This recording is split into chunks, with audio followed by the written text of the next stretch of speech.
Hey folks, how you doing? This is CJ from StriperKingGear.com. As you know, we anglers face many rules and regulations on a yearly basis. 2014 is proven not to be any different. There's no better person to explain these rules and regulations to us than Captain Bill Baker himself. So please enjoy this week's episode of Fish Talk, featuring Captain Bill Baker, live from his shop.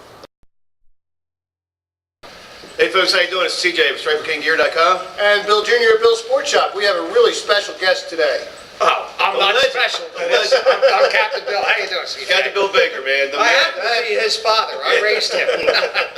I tried hard. Yeah, you tried hard. Today we want to talk about the new rules and regulations of 2014 season. The new books are in, and actually, there's no better person to explain that than you, my man. All the books are on. Yeah, the books are in, and if you look on the very last page, I think it's the last page, right back here is the advertisement that we put in the book for Bill's Sports Shop. Hey! It's not the last page. It's next to the last page. There it is. See? It's upside down. That's right, they're used to that. The book is printed in January, CJ, and the problem with that is that they do a lot of advertising now in the book, which they didn't used to do, and that's why we have an ad in it, and it fits that a tackle shop would be in the book. But it comes out in January, and all of the rules and regulations are usually passed in May or June, because there has to be 3 public hearings for every rule change that there is with Fish and Wildlife, and after the 3 public meetings it has to go to the governor to sign it into law. So therefore everything in here is last year's regulations. Yeah. So you know, they're talking a lot of really good things though. We've had a lot of years of very strict regulations on flounder, and now they're starting to loosen them up, because for a couple of years there, Delaware just didn't catch any flounder. It was like 18 and a half inches, and nobody was able to get a keeper. So now they're talking about bringing it 4 a day per angler at 16 inches. There's a ton of 16 and a half and 17 inch flounders out there, CJ. So Some of them are thicker than the 17 and 18 inch flounder, too. well, yeah, they're the better fish. So if they go with that, which it appears that they are going to go with that, with a full season open, 12 months out of the year, which I'm always against a closure. Right. The thing that everybody loves to fish for out there, though, is sea bass. Yeah. And the sea bass have been a little bit hard to come by. Talking about closures. Well, you know, the problem is that they have been hard to come by, and when a fish gets hard to come by, there's a lot of reasons for it.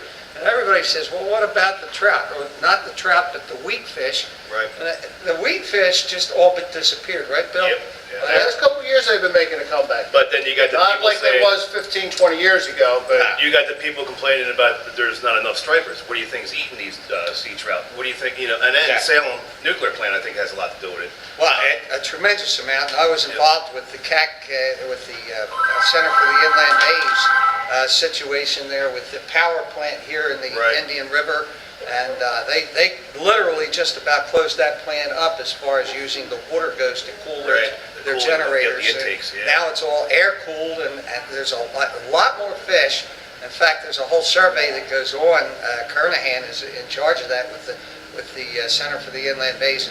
They're catching. They've got one on their website right now. They want somebody to identify. They don't even know what it is. Really? Yeah, they're getting all these different fish out of Rehoboth Bay, and it's just phenomenal the amount of fish that are starting to show up since the power plant changed its methods of operation. And you know, the Salem plant, you're absolutely right. There's millions of fish being killed every day up there at that nuclear plant. So they have to go to a air cooling too. Yeah, it takes us slow. But back to the sea bass, that's not in the inland bays. So there's a few sea bass, but they're not the ones that we catch.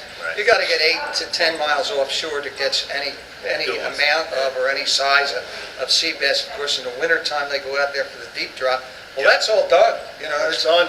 The head boats, it's all closed. They closed it on the first of the year. They closed sea bass, and that's usually what your long-term. That's odd, you know, and I heard talks. Oh yeah, and the golden tile, and the tile fish, but well, they'll go for that. They'll go for that, but if there's no sea bass, the trips are more infrequent. They're talking about not opening the sea bass season up until May 19th. Ooh.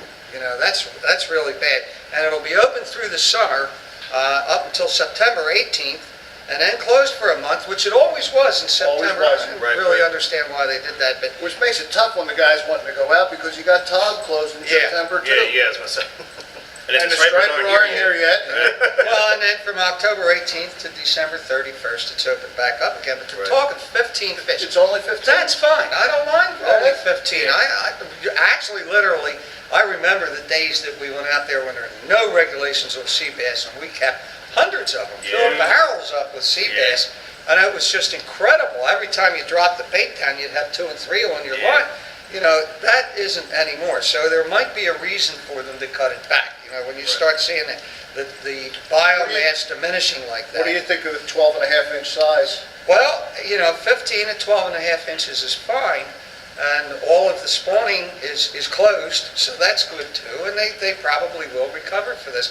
So I'm not totally against it. You know, we want to see regulations that are beneficial for the future and for the biomass of all the fish, Right. not just for this year. And here I am at tackle shop, and yeah, everybody says tackle shops want everything open and they want Right. to catch fish all the time. Which we No. do, yes, but, Well, no, but yeah, we do, but we don't. Right. We want to make sure that there's a good balance between what is fun to do and what's going to be good and fun for 20 years from now, 30 years from now for our grandchildren too. Well, that's why you're on all those committees. Yeah, that's why I'm I on all think, those I committees. can't wait Watch for out all. the oyster harvest to start kicking in. That's gonna really help. That's going to be very That's soon gonna be now. huge. That's a law that's passed, and DENREC is working on all the regulations with that, and you're going to see. In fact, we just went to a restaurant and got oysters, and I said, "Where'd these oysters come from?" They said, "Chincoteague." And I said, "You're soon going to have Rehoboth Bay oysters in your restaurant. That's going to be as fresh as you can get." You're not kidding there. That's gonna be great. It's gonna clean Yeah. the water up, bring Yeah. all kinds of fish Well, it's in. going to clear the bays up tremendously, and it's going to add to the economy in the area. It's going Yeah, to right. it's going to bring jobs to the area, and it's going to help the local restaurants. It's a win-win-win-win situation all the way around. Right. And it's probably going to kick in within the next year. You're going to see them out there. It takes about 18 months to go from spat to That's what I was gonna ask. a saleable About 18 oyster. months, yeah. Yeah. That's a lot of work. It's a lot of time in there, but once they're out there, they Well, float a lot of well, work. Have they then started it's with- cycling. Yeah. You know, then it's just a Non-stop, constant, steady right. thing. have Right. they started with any in the water yet? Not yet, That's no. going to be this spring, or? I'm hoping it's this spring. I don't know. There's a couple of things we're working on. That's one, and the other is the dredging of Massey's. You folks out there with boats that are stuck in Rehoboth Bay, you got to use Baker's Channel right now to get out. But if you go to Massey's Landing and you launch your boat, you're going to have if it's low tide, you're going to have a really hard time getting out to the